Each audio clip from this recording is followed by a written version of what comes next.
A separately excited DC generator is a type of DC generator in which the field winding is energized from an independent external DC source, and not from the generator's own output.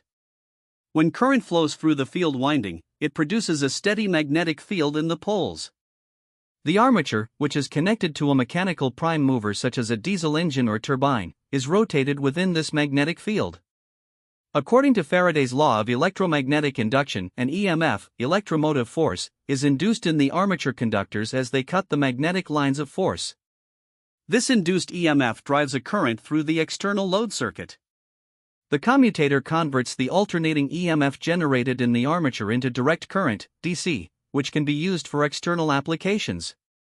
By adjusting the field current supplied from the external source, the output voltage of the generator can be easily controlled, making the separately excited DC generator suitable for applications requiring stable and adjustable DC voltage.